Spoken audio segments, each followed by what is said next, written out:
Chapter 11 will discuss the Roman phase of Mediterranean society. Rome's story begins with Indo-European migrations around 2000 BCE. They would blend with the local Neolithic inhabitants of the region, adopting agriculture and establishing tribal federations.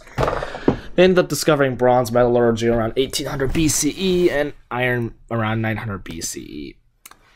The city of Rome itself was founded in 753 BCE. However, its foundation myth is that of Romulus and Remus, the whole famous story of a she-wolf raising two abandoned brothers, with Romulus eventually killing Remus. This is a statue of depicting the foundation myth. This is actually found in Eden Park in Cincinnati, and it was donated by Benito Mussolini in 1929. That's quite interesting. The Romans weren't the only guys in Italy, though. You had a northern Italian society called the Etruscans that initially dominated Rome. They would end up helping convey Greek concepts to the expanding Romans, including the alphabet. They probably came from Anatolia, that's the most likely explanation, and would colonize Roman regions, deeply influencing the early developments of Rome. The society declines around late 6th century BCE due to a series of challenges from other peoples, such as the Gauls. Rome stands as a monarchy for 7th to 6th century BCE.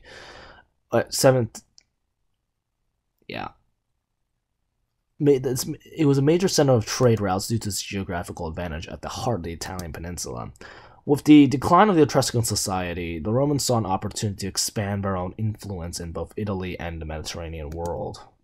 The Republic is established in 509 BCE when the Romans overthrow the last Etruscan king. They built, as part of their republic, they would build a forum, or a town square. The forum is where you would have the major government buildings and shopping areas. As a result, the forum became a very vibrant and an integral part of Roman society, where people could discuss, debate, and investigate politics, as well as shop for the latest goods from Rome, its surrounding areas, and later faraway foreign lands. They created a constitution that established an executive branch with two consuls, one for foreign affairs, and one for domestic affairs, who were elected by an assembly dominated by hereditary aristocrats. It also created a senate with mostly aristocrats with extensive political experience, advising the consuls and ratifying all major decisions. In the event the Roman Republic encountered a crisis, temporary dictators called tyrants would be installed, the most famous example being Cincinnatus. Now, as you can imagine in the previous example, the Roman Republic was a very aristocratic favoring political society. That doesn't exactly help class conflicts. You get the major tension arises between the jockeying between the patricians, the aristocrats, and the plebeians, the commoners. Major class conflict begins to erupt between the two groups in 5th century BCE. As a result, plebeians are allowed to elect tribunes for representation. These tribunes would eventually grow in number and would have the power to ratify the decisions of the consuls and the Senate. The rights are continually expanded for 3rd century BCE. For example, they're eventually allowed to elect one of the consuls. This enabled Rome to maintain a reasonable, stable society and helped mitigate class tensions. Rome expands for a series of combinations of military threats and incentives, for example, tax exemptions, trade privileges, and selective citizenship for new territories. You can think of it, as the Northwest Ordinance system of trying to integrate future states into the Union. Must have a certain population. Submit your constitution to the Congress, and it will ratify it, and it will accept you as a state, we will accept you as an equal. Rome was able to dominate affairs for the Italian peninsula thanks to this package of incentives and military aggression. Rome begins to compete with a city-state called Carthage around 264 to 146 BCE in a series known as the Punic Wars. These were three major wars over various resources, such as the Sicilian grain supply. The rivalry ends after Roman forces laid a siege to Carthage and conquered the city and forced some 50,000 people to slavery. They did continue their wars with the declining Hellenistic empires. So basically by the middle of the 2nd century BCE, the Roman quote-unquote republic is dominating Mediterranean affairs. Now, of course, though this was an empire, it was different from the later Imperial Roman Empire. So this is a map demonstrating Roman territories in 146 BCE. They've already conquered all of the Italian peninsula, Carthage, its colonies in Iberia, Sardinia, Corsica, along the coast of the Adriatic Sea, Greece, and parts of Ionia. Now, once you have all this land, the big question is how the heck do you distribute it? And this would become a major thorn in the side for almost every major civilization. They develop large plantations owned by aristocrats begin developing. These are known as latifundias. This leads to unfair competition for smaller landholders, and as a result, these smaller landholders are often forced out of business, and they have to sell themselves into debt slavery or work as landless serfs. This, as you can imagine, doesn't create a very stable society. The Gracchi brothers attempt to solve this problem by limiting the landholdings of aristocrats. If you want to think of another historical example, think of Wang Mang in the Han Dynasty, who actually was ruling around the same time. Unfortunately, their policy, like Wang Mang, is terribly executed, and they themselves will be assassinated.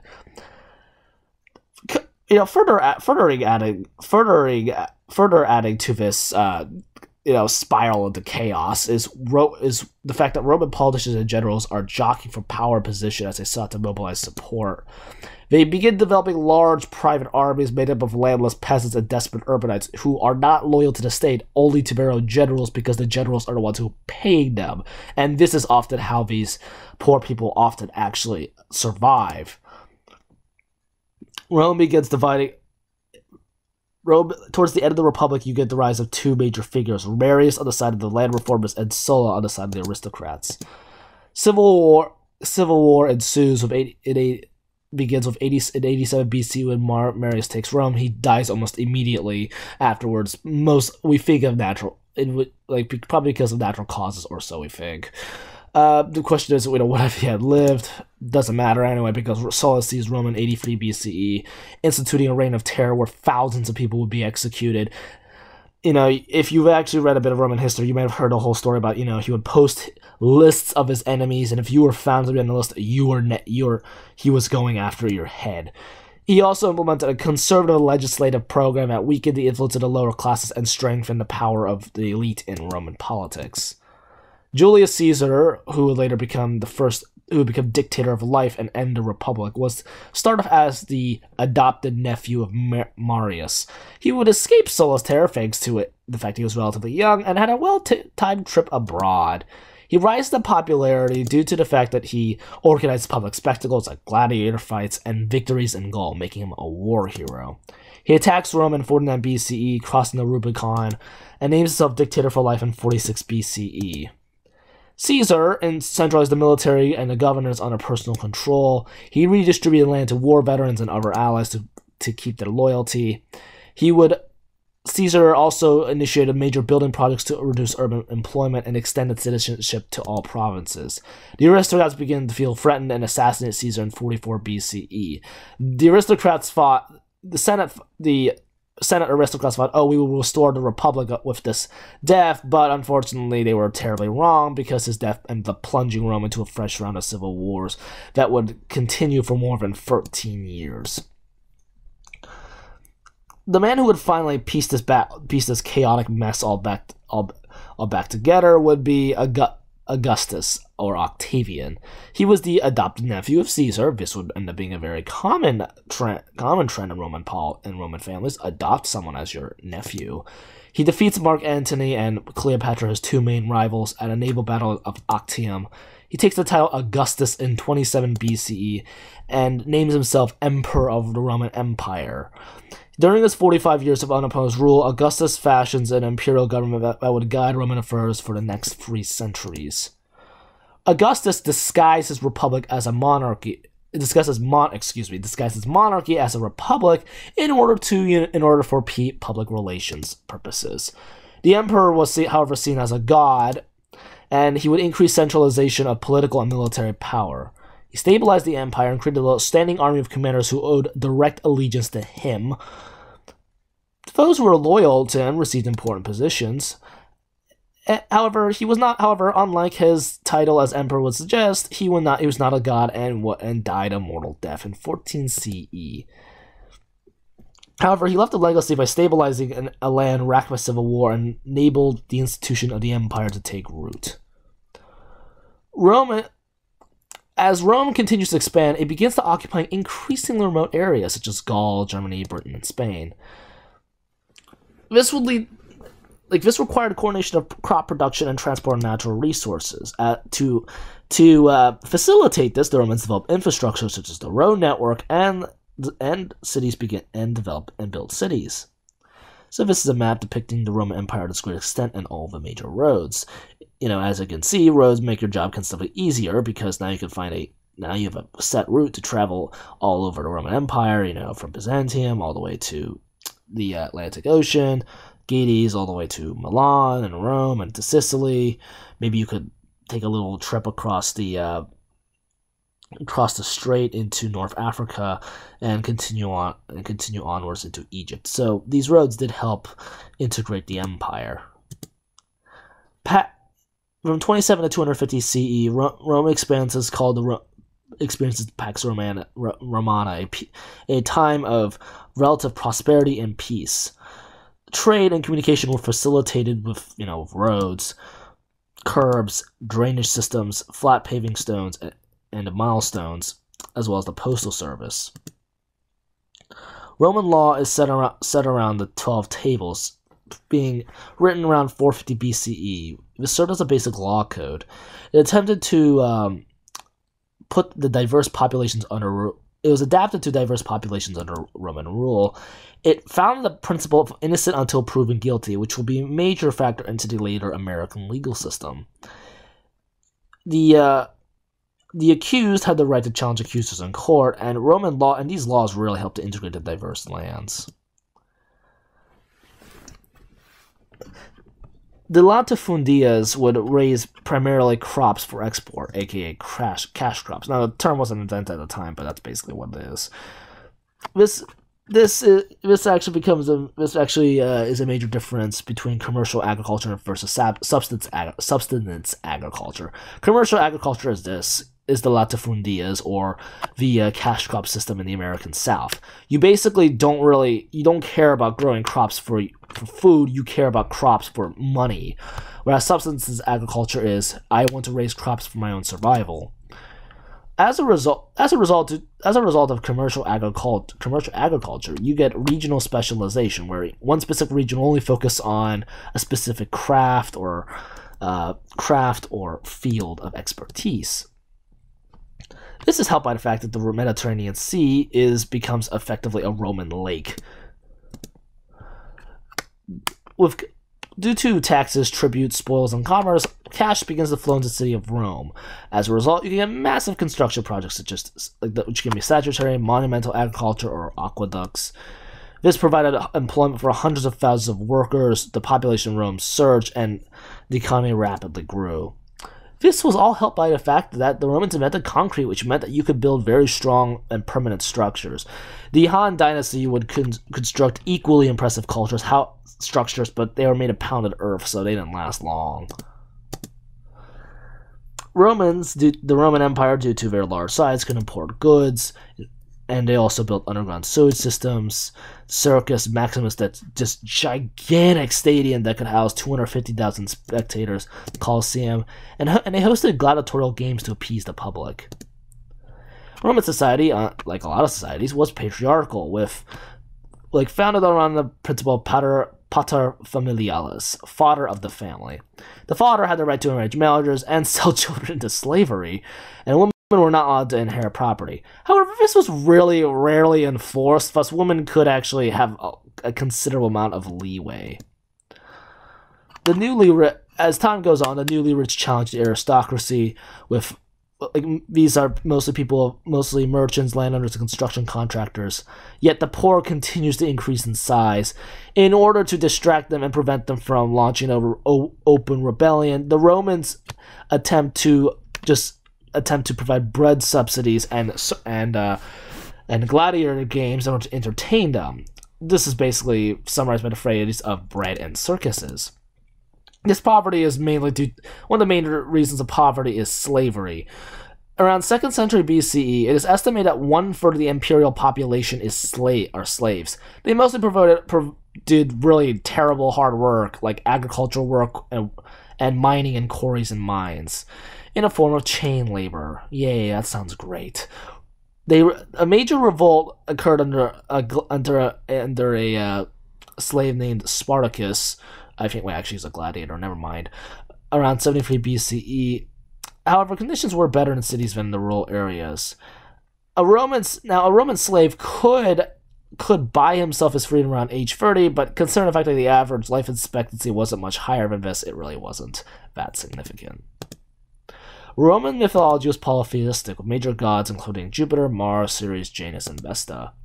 These gods were mostly patron deities. You prayed to them so they could protect you and ensure good fortune. However, Rome would also absorb gods from other cultures. They also performed divination by examining the internal organs of ritually sacrificed animals.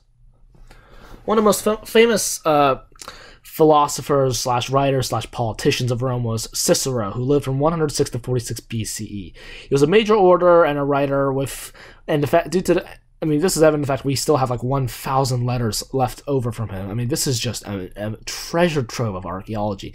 Most of the time, when you have someone who lived this far back, most of their letters don't survive. He emphasized that the pursuit of justice was the highest public duty of any individual. He was influenced by Greek thought, especially Stoicism.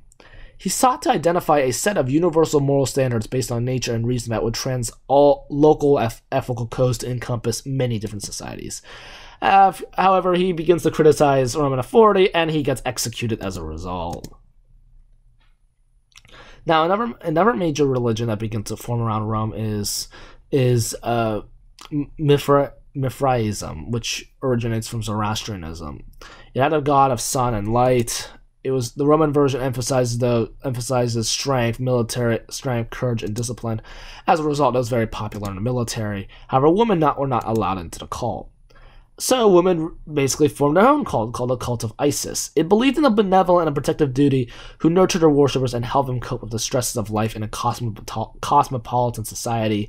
It was also even more popular due to the fact that it was free from local, provincial, or national ideas, prejudices, or attachments. Basically, it was at home all over the world. Now, if you remember earlier, the Hebrews would eventually become the Jews by becoming monotheistic and believing in a worship of a single god named Yahweh. Due to their monotheism, they were quite at odds with most ancient cultures. They refused to recognize Roman state-imposed gods. The Romans weren't very happy, especially when the Jews launched repeated rebellions. The Romans finally crushed Jewish self-governance in the Jewish wars lasting from 66 to 70 CE. This is an early synagogue at Capernaum, so as you can see, we can see developments of early Judaism. One of the factions of Judaism is the Messianic Jewish cult that look for the arrival of Savior. The core beliefs would be similar to early Christians. They believed in baptism and ascetic lifestyle. One of the major sources of information are the Dead Sea Scrolls, which shed light onto the sect and its beliefs. Things begin to really change with the emergence of a man named Jesus of Nazareth. He grew up in a time of high tension between the Roman overlords and the Jewish subjects. He became a Jewish teacher and preacher, and he had an unusual focus on love. Love your neighbor, try to make peace with your enemies, that sort of thing. He had a reputation of a miracle working. However, we have to admit this was ancient times, so miracles are actually quite common. And he referred to a spiritual realm in which God would gather those faithful to him. The Romans are unsurprisingly very scared of the fact that Jesus could launch a massive rebellion, so they crucify Jesus. So it's the Romans who killed him, not the Jews.